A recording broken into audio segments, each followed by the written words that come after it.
All right, folks, I'm going to go ahead and kick things off. Thank you for joining us for the Exit Advisors Weekly Town Hall series designed for small businesses. This week, we've got our EOS Implementer, Jason Knight, who's going to be going over how to effectively run leadership team meetings. As you know, Jason Knight is our implementer. He is our EOS implementer for our clients. He's covered several topics on how to effectively run and manage an op. And today that's going to be honing in on the quality and effectiveness of your meetings. Take it from me. I spent 7 years in very corporate, bureaucratic, bulge bracket banking. That's a mouthful. Where your day-to-day routine really can get just overwhelmed and diluted with some of the unnecessary meetings that you have. So really making them useful to your staff and to your leadership team to motivate people to keep issues, current and on the table. It's really important. You have to do it right. So this is an actual very important topic. Before I pass it over to Jason, who's going to get into the meat of this, I'm going to give everyone a quick update. As you know, Exit Advisors works with lower middle market businesses, 5 to 50 million in total enterprise value. But we're not just your M&A advisors. We really take pride in education, which is why we're doing these types of events today and every week, for the past 4 months, and we're going to continue to do these. We really do pride ourselves on, the content and the value that we can deliver to you as educators as well. One thing I want, Jason, if you can give me screen sharing, I think it got disabled. Let's see if I can, there we go. Many of you have probably seen this, many of you might not have, but this is just the resource page on the exitadvisors.com website. This is where kind of the root of where you can find a lot of the materials. You can go back and find prior town halls. Again, with Jason's series, he's done a lot of relevant things building up to this. But also, we wanted to give a little bit of news. So Al Danto and I just finished this white paper about how to create favorable transactions in the market right now. Because one of the, bits of good news is there's some light at the end of the tunnel we're seeing. Buyers and sellers are coming back to the table. We're getting favorable terms on both sides. There's ways to mitigate risk. And this is essentially kind of covering how it's being done, what we're seeing with several of our clients, with people outside of who we've worked with, but what the overall market's doing. So I think you'll find it very relevant. It's going to talk about deal structures and risk. It's something definitely to note whether you're looking to sell your business now or something that you want to prepare in the coming years, because it's all about how you shift and mitigate your risk going into these types of transactions. So take a look at that. Take a look at the rest of our content on the website. There's some really great stuff out there if you haven't missed it. We don't just have the town halls, although these are great. There's a lot more. So anyways, I will get off my soapbox. I'm going to hand it back over to Jason now, who's going to begin his presentation. And thank you, everyone, for joining us. Appreciate that. Thanks, Andrew. Yeah, so as Andrew said, we are talking about running an effective leadership team meeting. And it's something that we all do. We've all probably spent many hours in leadership team meetings, and you could probably count on one hand the number of effective meetings that you've been a part of. You usually know it if you have been, but it's something that seems to be a mystery that escapes a lot of us, right? In terms of how to effectively run a meeting where we get out of it what we felt like we should, and we have effectively solved issues. We've got specific to-dos that come out of it, and action that comes from these meetings. So it's not wasting time. So a lot of what we're going to talk about today is how to do that. As Andrew mentioned, that I am an EOS implementer. My background is as an entrepreneur. I've been an entrepreneur for a few decades now, for almost 30 years, and really have built and grown and sold a number of companies, both through organic growth as well as acquisition. And my journey through EOS really was just that need and desire to have consistency in our vision and getting everybody driving in the same direction within the organization with accountability and proper team health. And what I found is that as we continue to acquire and grow our company, that was becoming more and more challenging. So we went on a journey to find a solution to solve that. And we found EOS. We used an implementer that does what I do now, a guy named Mark Winters out of Dallas, who is the author of Rocket Fuel. And he's continued on his journey now and working with other EOS implementers and organizations that are running EOS and helping them understand the dynamics between the visionary and the integrator and how to build that team very well. So we used him and we grew our company, had a successful exit. We grew it from 0 to about 50 million in revenue. We sold the company into a roll-up, and then we ran that roll-up for about a year and a half or so, grew it to almost 100 million, and by, again, rolling up other organizations and some organic growth as well. And then I retired from that, and since then have really worked with other entrepreneurial companies to help them get what they want out of their business, typically using EOS as that foundation. So today, we are going to be talking about a component of EOS. Hopefully, if you've followed our series, you've seen that we're kind of touching on the basis of it, and now we're starting to add in some of the components that you use within EOS. And if you're if you're using EOS or some other operating system like it, you are familiar with structured meetings, but you may not be effectively using them. So maybe this would be a good refresher for you. So just real quick, if you're not familiar with EOS, it stands for the Entrepreneurial Operating System.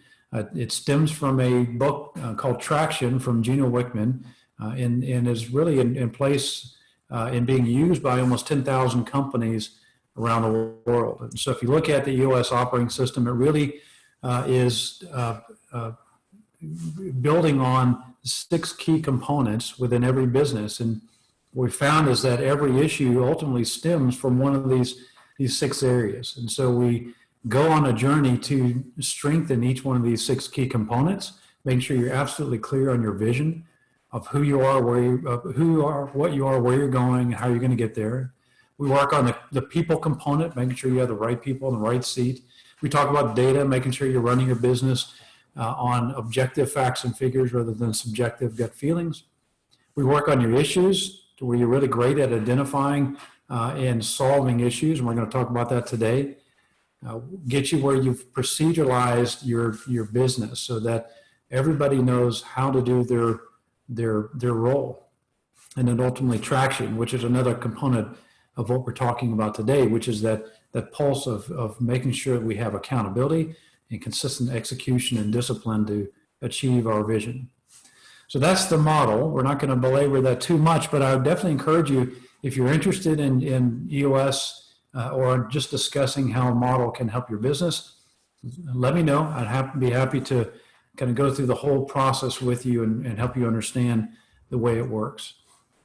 And just one more element to this, and it does tie into today, the process of following EOS with an implementer like myself. We do spend time with you through an introduction. We focus on the structure first within the organization. That's that focus day. It's an all-day session.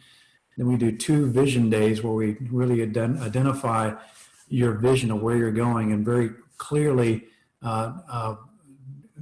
document that so we know what we're executing against.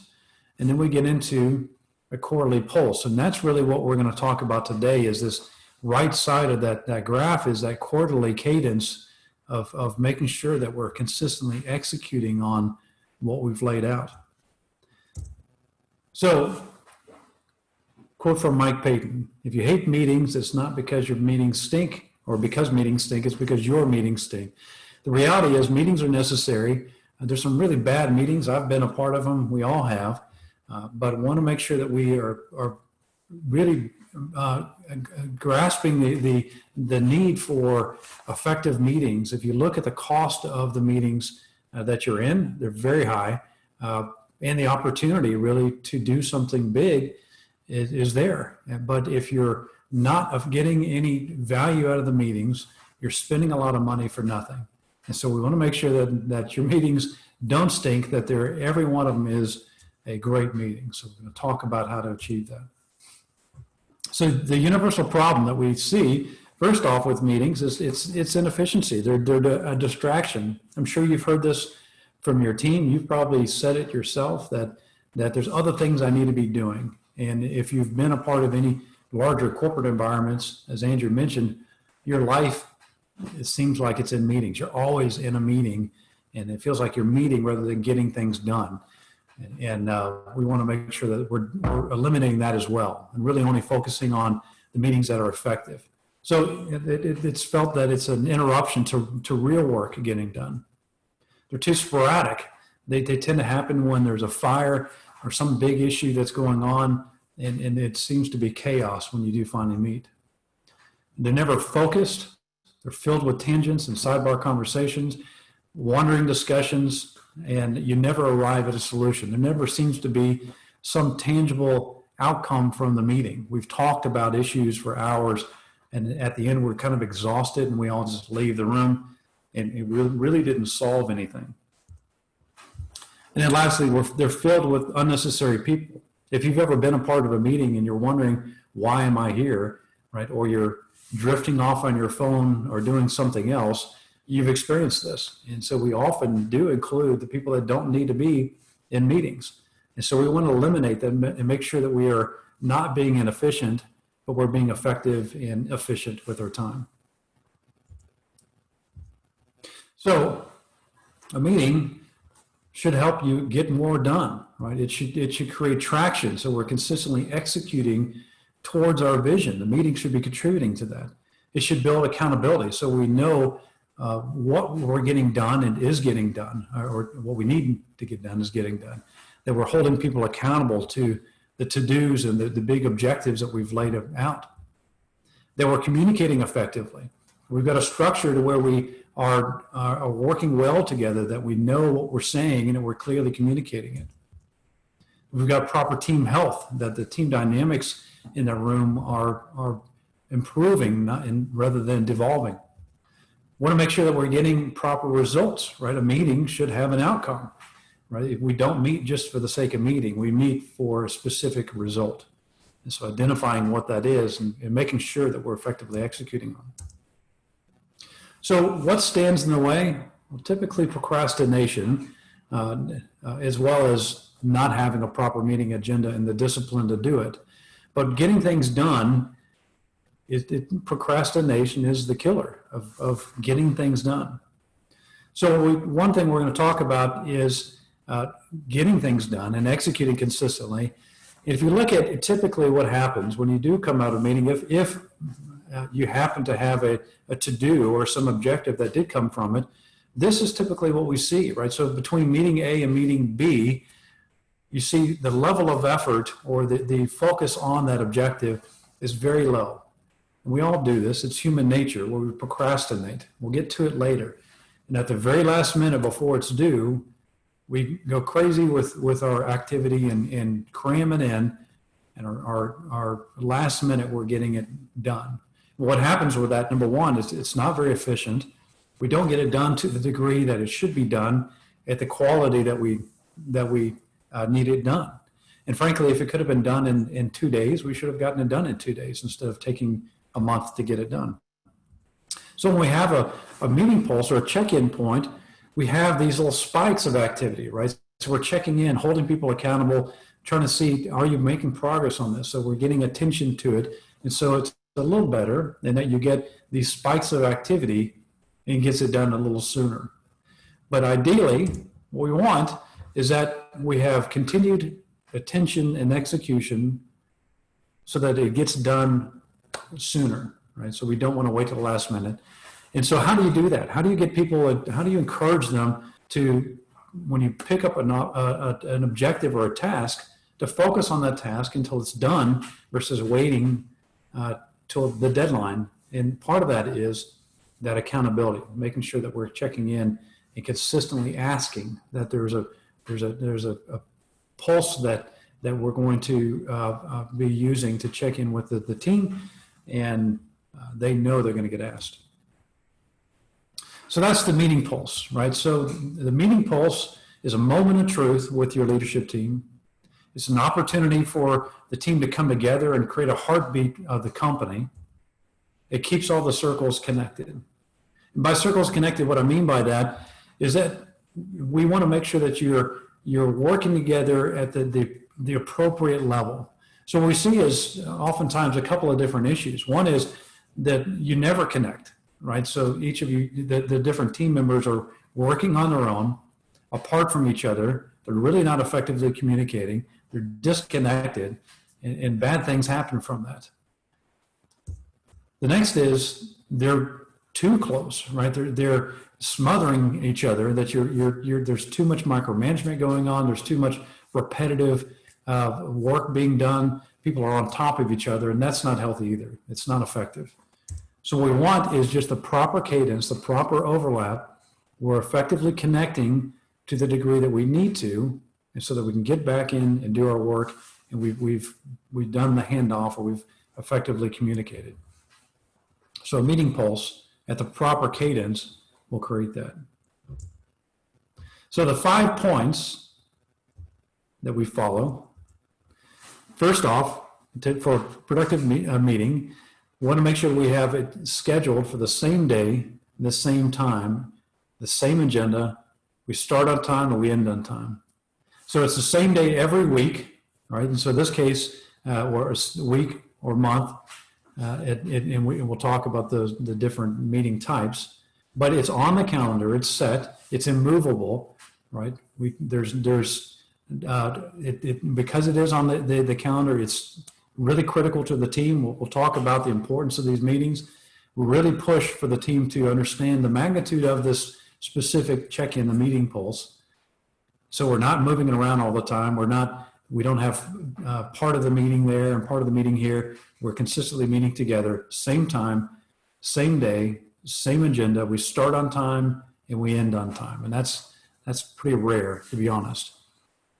So when we talk about starting on time and ending on time, we're not trying to be dictators here. We're trying to create discipline and respect for the team. If we know that we're going to have a meeting of Monday, 9 o'clock every time, you don't float in at 9:05, sit down and start chatting and getting your computer out. It also means that if we're going to start on time, we're prepared to start on time. So that means that we've got the material that we need, the projectors hooked up and tested, the emails that we need are already pulled up, or whatever you might need to get the meeting going is ready to go on time. So if we say we're starting at 9 o'clock, we start at 9 o'clock. And most of the time, the biggest offenders, frankly, are the entrepreneur. I was before we got into EOS, that was me. I was the worst about it. I kept my team waiting too long. I would float in at the last minute, not really knowing why we're having a meeting or what it was about. I was completely disruptive, and I caused a lot of wasted time. And frankly, it also causes an issue of respect, right? Because if they're dedicating their time, they're busy as well. We need to respect each other and make sure that we are respecting that time. So top to bottom, we respect that objective, which is to start on time and then end on time. So the meeting pulse works this way. So we've got really 3 big components to our meeting pulse. The first is every year we kick off the year with an annual meeting. It's 2 days. We spend time together understanding how the previous year went, learning from the year itself, potentially identifying big issues. We figure out what we did wrong, figure out what we did right. We set new objectives for the year. We identify the 90-day rocks, or the big objectives that need to be established. We identify what the big challenges for the coming year are, so we have our annual goals set. We know what our revenue should be. We know what our measurables are. We build a plan to execute against our long-term vision. The next is on a quarterly pulse. Every 90 days, we get back together and we do the same thing. We check in. What's the previous quarter? How did we do? Where are we at now? Where are we going? And how do we do in a reflection of our annual goal that we're set for ourselves, or the plan we set for ourselves.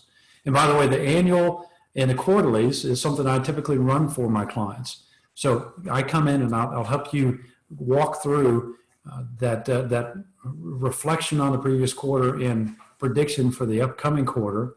We also take time at that point to improve our skills in terms of leading and managing and working on the team, identifying big issues, diving in on big issues and solving them, or at least building a plan for the resolution of those issues. And again, we do that every 90 days. And part of the reason it's 90 days is not just because of a calendar quarter, but it also, the studies have shown about every 90 days, that's about as long as our attention span is. So what you'll see is towards the end of the quarter, things will start unraveling just a little bit. You know, the plan that we had before is starting to get off track, and it's time to get everyone back together, step out of the business and work on a plan for the business. So again, it's an opportunity to not be in the business, but out of the business for a full day planning for the upcoming quarter. And by the way, that's been hugely powerful for my own businesses and my clients to be able to have that moment to get back on the same page, set clarity, set priorities and objectives, and get back in it and go execute. So then that's what I do with the team. And then the teams themselves meet on a weekly basis. So we have our annual meeting, we have our quarterly meetings, and then every week, starting on the same time, same day, starting on time, ending on time, we do a 90-minute meeting, and that's what we call the level 10 meeting. We'll talk about that in a minute. But that weekly leadership team meeting is super critical and really a game changer for most companies. So you may be saying, well, we already have a leadership team meeting every week, and that's okay. We're going to talk about what makes up this one. In many cases, this displaces other leadership team meetings that you have. It may not be the only meeting that you have, but it's probably going to be the most important meeting that you've got every week. So it's a weekly pulse every week, getting the leadership team on the same page, solving issues together, looking at how we're doing, and getting back into the business and executing. So in preparation for the meeting, we always want to make sure we've decided who's going to run the meeting. So how many meetings have you been a part of where it was uncertain as to who was actually running this thing? So we have the person who's going to run the meeting and manage the agenda is identified ahead of time. It's always the same person every time. Next, we decide who's going to manage and record the notes. So rather than everybody recording their own notes, we typically have one scribe, one note taker that records everything from the meeting, and then they send that out. And that's the things we discussed, problems we solved, action items that come from it, cascading messages, and we'll talk about that in a minute. But recording the notes from the meeting, one person, and that allows everybody else to focus on the meeting itself rather than trying to figure out what to write down and what not. And by the way, the person who runs the meeting is not necessarily the entrepreneur or the business owner. Really what we're after is somebody who's secretly loves structure, and they're ready to drive accountability in that meeting. They're ready to cut people off if we go off on tangents. They don't mind stepping in and stopping somebody if needed to get back on track and bring clarity as to what we're talking about. So this is an opportunity to really have some structure with the team. And so if that's not you, identify who that is. It's not always the leader. It could very well be someone who's on the leadership team that is designated as the meeting, the one running the meeting. The scribe, by the way, should not be the same person as the person running the meeting typically. This is someone who's managing the notes. They're great at taking notes. You can read their handwriting or they're writing on a laptop, but this is someone who's very organized and is prepared to do that. Speaking of being prepared, how often before you go to a meeting do you spend time, significant time, preparing for the meeting? And so I encourage all of my clients to really spend 30 to 60 minutes ahead of time could be the day of, it could be a few days before, but preparing for the meeting that's upcoming.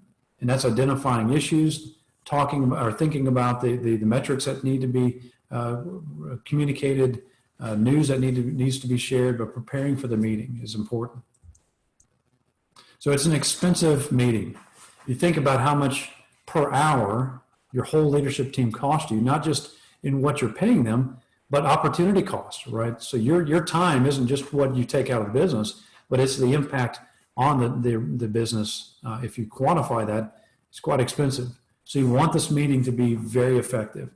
And so thinking of it in those terms, the cost of this meeting, if I'm really going to be spending $5,000 on this, the next 90 minutes, it better be worth it, right? So if you think of your meetings in those terms of a cost, a meter that's running, you're less inclined to goof off during the meeting or not be effective in your time management. So those are important. The other thing, by the way, in preparation for the meeting, these meetings are typically no electronics. Now, I do have clients that do this, especially with COVID now, and I do really mostly remote sessions with my clients. And so we are using electronics to do the meeting.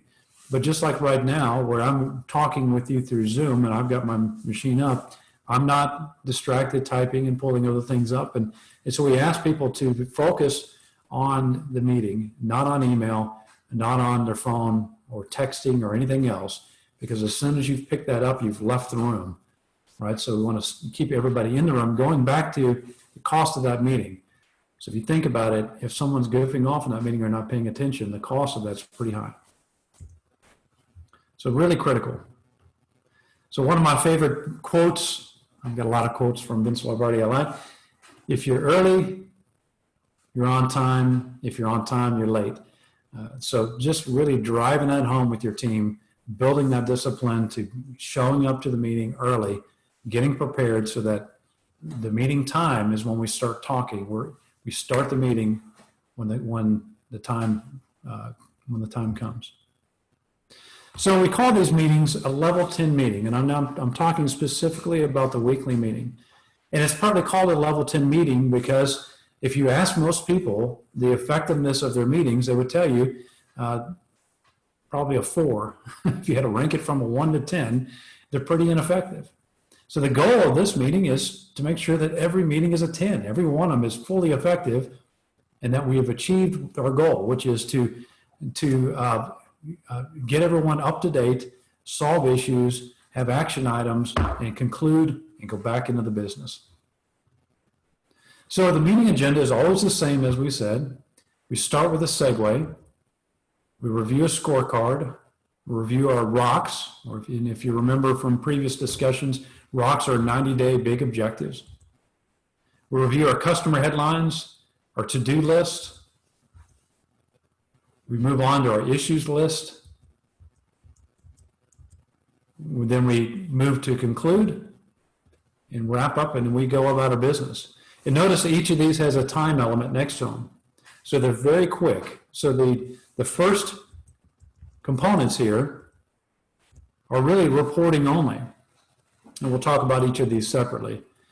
But the first section is really meant to get everybody up to speed on the same page on what's going on in the business. So the scorecard is just a set of metrics. It's 7 to 15 metrics that we talk about as a group. Review those. It's 5 minutes. We're just going through the numbers. If you have an issue or you have a question about it, we drop it down to the issues list. And we talk about it then. We don't talk about it during this initial reporting section. Rock review. Are you on track or off track? If you have a question about it, we drop it to the issues list. We don't stop and talk about it then. Customer employee headlines. You got a question about it? Drop it to the issues list. We don't talk about it during the reporting section. And so you start seeing a theme here. The reality is too often teams get derailed in these discussions. Oh, hey, so why is our number that low? Or what happened last week with Bob? Or why are you off track in review? And you get on these discussions that take you on tangents that will steal time away from the big issues that need to be discussed. So the reality is that most of your meetings are getting consumed by information that is maybe not as relevant, or discussions that are not the priorities of the whole team. So you get somebody who comes to a meeting, they've got a topic they want to discuss and they're ready to go off on it, but it may not be as critical as something else that you have to discuss. So the reason we have the structure is preserve time for the things that really matter most. So if you find yourself getting distracted and talking about issues early on, then you need to build the discipline of politely stopping the person, saying, let's add it to the issues list, and then we'll talk about it if that's one of the items that we're going to identify as a team that needs to be discussed. All right, so what's a segue? So the segue is just simply your checking in. It's an opportunity to get everybody on the same page. Again, if we start on Monday at 9 o'clock, Monday at 9, we start with the segue discussion. We simply ask the question, what good personal good news and professional good news do you want to share with the group? And so it may feel cheesy at first, but it really is effective to get everybody starting on the same page. It helps them start with, some good news on an upbeat, right? It allows you to understand what's going on with the individuals. You'd be surprised what comes out of that, and really helps you better understand what's going on in the other leadership team's lives. It also gives you a chance to check in on something that's going on in the business, and frankly, sometimes will even spawn something that gets dropped to the issues list, not because it's an issue, but because, hey, we want to talk more about this big win or this thing that happened last week. So again, get you started off on a positive note. It's 5 minutes, good news, personally and professionally, and that's it. And we move on. The second is the scorecard. So we spend 5 minutes on our scorecard. Again, those are the 7 to 15 numbers that run the organization. So understanding what is most important to the company, understanding the metrics that drive your organization, the story behind those numbers are important, the correlation of those numbers are important. But for the sake of this check-in, once we've established what our scorecard is, we understand those relationships. Now we're just reading the numbers, and it's really in relationship to our baseline. So did we hit our goal for this number? If not, and you want to talk about it, add it to the issues list to drop it down to the bottom. So that's really the method of managing this is simply go through the numbers. If you got a question, add it to the issues list. If not, great, let's move on. So 5 minutes on your scorecard, reviewing, getting everybody on the same page, and then we move on. So a scorecard, again, is just a set of measurables. We understand who owns that measurable. We understand what the goal is. We track it on a 13-week rolling window. So we're going to make sure that from our perspective, we see trends. We understand how they're relating to other numbers. You can see the big picture here. You can look back and say, okay, we've achieved our goals or we didn't achieve our goals. But it's a chance for you to understand from a number standpoint where we are in the organization. And by the way, as you can see from this example, they're often not just financial numbers. There are other metrics that run the business. And again, if you want help with your scorecard, you want to talk about how that works, let me know. Happy to talk to you on that. There's some exercises we can go through together to get those established. Next, we talk about ROC review. And again, ROCs are those big objectives. And this is simply, again, it's speed reporting. It's, are you on track or off track? Back to that procrastination model. This is helping to establish that consistent cadence to check in, to make sure people are staying engaged in that big objective. If it truly is a big objective, it's going to take a few weeks to get done or a few months. We want to make sure that it's got the attention it needs, because if we said it's big, then it is, right? And we want to make sure that we're getting it done. So checking in, are you getting it done? Are you on track or off track? If you're off track, well, then let me know, and let's talk about it down on the issues list if it's something that we have time to get to. Next, we talk customer and employee headlines. So customer and employee headlines are really a chance to check in with the team, what's going on with our clients, what's going on with our employees. It could be great news, it could be bad news. It's a chance to get everybody on the same page. Hey, Bob is just starting as our new accounting admin, or hey, we just lost this big client and want to make sure everyone knew that we lost them. And again, you're probably going to have discussion points. People are going to want to know more about it. That's okay. Add it to the issues list. Next is to do. And to do's are objectives that are not objectives. They're action items that were set from the previous meeting. So we're going to talk about how you set to do's here in a minute. But to do's are just a check-in. Did it get done or not? So done or not done. To do's are 7-day, typically, sometimes 14s, but typically 7-day tasks. So if last week we talked about an issue and the solution to the issue was to go do something specifically, then we're going to check in this week and say, did that get done? Is that issue truly solved now? Can we check it off and say it's done forever because we fixed it? So the to-do is just that check-in. Is it done or not done? If it's not done, we need to add it to the issues list because it's something that needs to be addressed. All right, so now we're on to issue solving. So the first 30 minutes are just those check-ins, really quickly, blowing through the reporting, making sure everybody is quickly on the same page. And our issues now at that point have been identified. We've got a long list of issues potentially that we want to talk about from that check-in. The team is typically bringing issues themselves. We've got issues that came from, that were still on the list from last week. So now we're in solving mode. And so 60 minutes of the 90 minutes is really about solving issues. But we don't just say, okay, let's go solve, right? We have a structure that we follow to solve issues.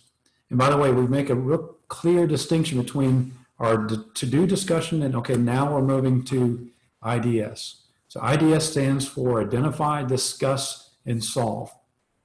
And so IDS is created in a way, it's very simple, but it's created in a way to make sure that you're solving the right problem. And by the way, when we build our issues list, we don't just start at the top and go to the bottom. As I've been saying all along, we want to make sure that we're prioritizing the issues that are most important for that day. And that's an area where people often get derailed because we're solving something that's not as critical as others. And so the way we do that is we vote on it. Yeah, sorry. My slides are out of order.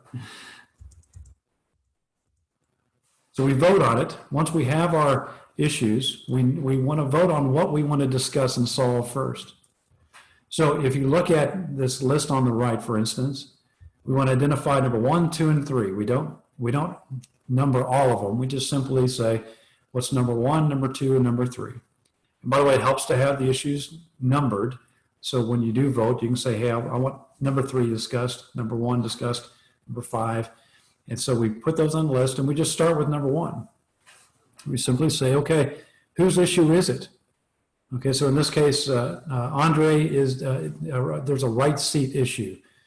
So let's talk about that. Whose is that? Well, Bob brought that to the table. Okay, Bob, what's the problem? And so we'll ask him in a couple of sentences to share with us what the issue is. I don't need to know everything there is to know about that issue yet. I don't want a 10-page dissertation on why Andre is not a right seat. We just need to know what the issue is. Once we've identified that issue, and sometimes, by the way, we're not great at identifying the root of the issue, and so we'll push back to make sure that we're getting to the real issue. And I've got a few techniques I can share with you on how to do that. But again, we want to make sure that we're getting really good at identifying those root issues. So once we've identified what the issue is, we move to discuss. And discuss is simply clarifying questions. Well, how long has this been an issue? What's changed that made this a problem? What happens if we don't address this? What's been done to date to address this? So we go through this process of clarifying questions and discussing what's going on. Once we're done with discussing, we know we're done with discussing because we see that we're going in circles, right? So we keep hearing the same questions over and over again. There's no new information. We're hearing, again, just the same issues or discussion points going round and round. We want to wrap up at that point, not just keep discussing to death. We want to make sure that we're discussing just enough to get the information we need. Once we've done that, we move to solve. And by that, I mean, now's the time to offer solutions. By the way, also back on discuss, it's often the case that people won't ask clarifying questions or discuss it. They'll want to offer solutions right off the bat. So the reason for the discuss segment is because oftentimes you'll reveal new issues or new details about the issue that you didn't otherwise know. And if we move to solve right away, we may be solving the wrong problem. So we want to make sure that we're solving the right issue. So that's where the discuss comes to play. Then we actually will usually call it out. Okay, we're done discussing. Let's move to solve. What solutions do you have? And so we'll offer up our solutions and we'll say, okay, Bob, this was your issue. Are you solved? Do you have the information or the solution that you need? And Bob will say, yep, I like Sally's solution the best. And so my plan of action is this. And so typically a solve will include a decision or an action. So a to-do will come out of a solve. And so the scribe will say, okay, I'm going to record that in the to-do list for next week. So now, Bob, we're going to check in with you next week and say, did you do the thing that you said you're going to do? And again, that's where accountability comes into play. So next week, Bob knows we're going to say, did you do the thing that came from the solve? Yes. Okay, great. Is this now done? Is it solved? It is. Great. It's off the list and we can move forward. And again, that's where accountability and discipline comes in. So once we've solved that, we've solved number one, we've solved number two, it's off the list. And now we just simply reorder the remaining items.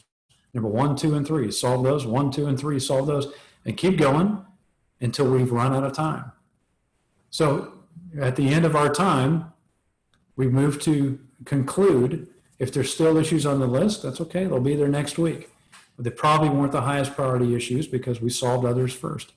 And I've got teams that are really great at this, by the way, and they'll knock out 10, 15 issues in one 60-minute session. They're great at moving through it quickly, not getting overly distracted about details that don't matter, or just wanting to talk it to death in circles or vent frustrations. That's the other big thing that happens.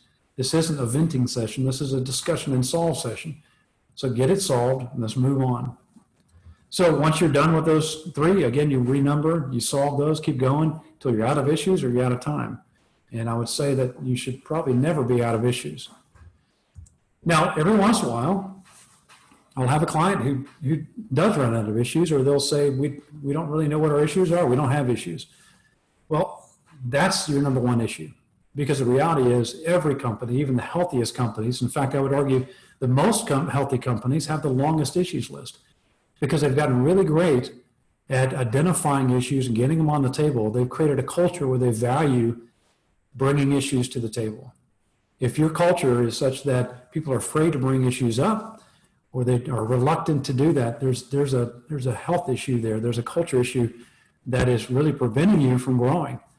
And so you really need to do everything in your power to stimulate that the brainstorming and identifying of issues.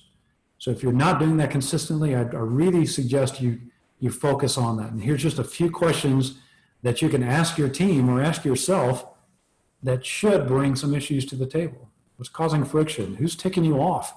What can we do to be more effective or better? What are we avoiding? What are we not talking about? Right? How do we improve our processes? We had unlimited time, energy, people, money. What would we do with it? What would we fix? So just so on and so forth. I'll let you read through those. It'll be on the PowerPoint. But these are just a few quick questions you can ask your team that should help you populate that issues list. And again, once you start getting good at this, it'll just start coming second nature.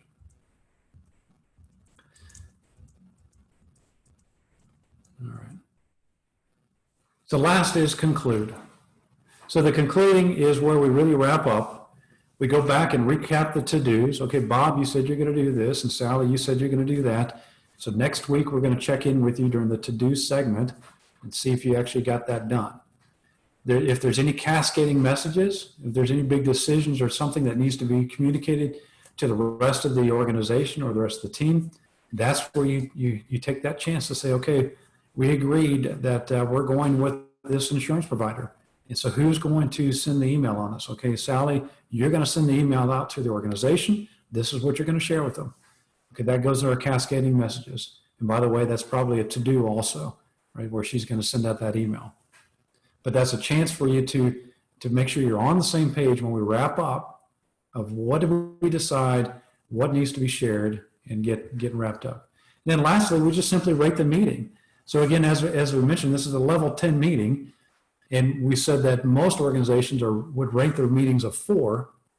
So we want to make sure that we're being effective. And so if your meetings were great, maybe they're a 10, maybe they're an 8, but depending on how you're ranking them, we want to understand why we weren't being effective. So this is a chance for you to evaluate yourselves to say, okay, were we all in? Were we really productive and effective?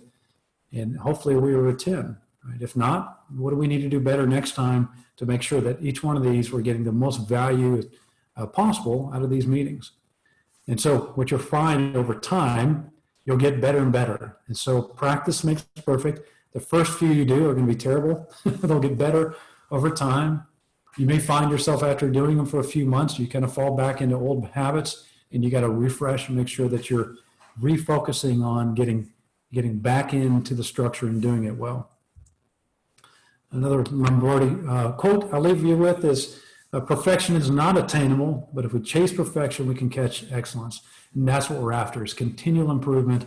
We're pursuing excellence, making sure that we are doing the best that we can, and our teams are structured, they're being effective, we're holding them accountable, we're getting results that we want. So that's Meeting Pulse.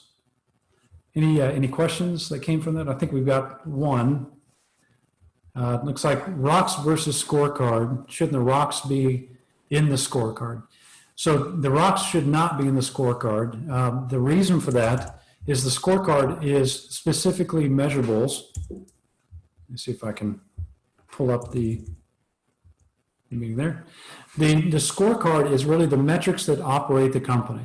So these are going to be the things that drive the organization. The exercise we go through is if you're on an Alaskan cruise and you have no access to internet, you have no cell phone, you have no communication back to the organization, but you can receive a one-page fax once a week. What numbers need to be on that one-page fax that's going to give you the confidence to know the organization is running the way it should? So 7 to 15 numbers that you can check on once a week that are going to give you insight into how we're doing. So it could be the number of sales calls, it could be the time for ticket closing, it could be financial information. There's lots of things we want to measure on a weekly basis to give you that clarity. A rock is really the big objectives for the organization. Things that have to get done that are driving you towards your 1-year plan, and ultimately that's feeding your 3-year, which is feeding your 10-year. So we always want to get to where we take this long-term view and we back into it. That's part of the EOS process, is to breaking it down into quarterly objectives that we have to get knocked out to keep us on task. So an example might be that implementing a new accounting system, or implementing your CRM, or it could be creating a process to fix an issue that you've got inside the organization, or some big task that's going to take 3 months to get accomplished. Those are typically the rocks. All right. Any other questions? Jason, I want to throw a question into the mix. This is a really good tool for you to conduct good meetings, but as you know, with having run some of ours, it's sometimes you can still get off track. What are some tips that you can offer everybody, if you start to go down that rabbit hole or get off track of reining it back in towards this meeting, if you get derailed a little bit? So it's very common to chase rabbit trails or tangents. And what you'll do is you'll start with one issue and it will become a different issue. And so having someone running the meeting that doesn't have a problem stopping and saying, okay, no, what problem are we solving? Because we just spawned a new problem. Let's add that to the issues list and discuss it if we have time to discuss it. But let's stay on track with this one. And every once in a while, people say, well, no, what we just discussed, what came from this is more important than the original issue. And that's okay. Let's make an intentional transition to the other issue and just make sure we're really clear on what we're solving. So that's part of it, is just that discipline of of keeping track of what we're solving and where we are in the process. But having somebody who's running the meeting who says, hey guys, stop, we're off track, get back on track, and make sure we're clear on what we're doing at that time. So again, it just takes a little bit of discipline to run the structure and having, and again, it takes a while to get to that point, but having the commitment to sticking with that plan. Awesome. Well, thank you. All right. Yeah, if anyone has any last minute questions, feel free to raise your hand or throw it in the chat. In the meantime, I will go ahead real quick. Next week, our small business town hall is going to be kind of a summary and navigation of the HEALS Act from the onset of COVID through now, and what are the little things that everyone was really tied into this for the first few weeks, and it might have slipped off your radar. Making sure that you're following up with your forgiveness and your bank and the accounting policies, everything you're doing right. So we've got Wesley Middleton and Roger Ledbetter coming on to discuss kind of this whole summary of the HEALS Act and anything new we can expect. So that should be a good one to tune into next week. And if we don't have any more questions, Jason, any final comments? Yeah, I was just going to say that, this is one lesson of many within EOS we go through. It's a component that will have an impact on your business. If you will work your meetings this way, that you'll have this level of committed time following the right agenda, you'll find that this meeting will have a big impact.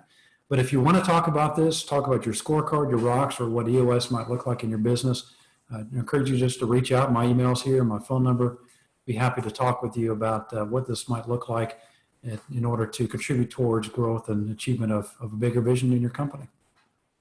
So, awesome. Well, thank you, Jason. You bet. Thanks all. We'll talk to you next week. Everyone have a good one.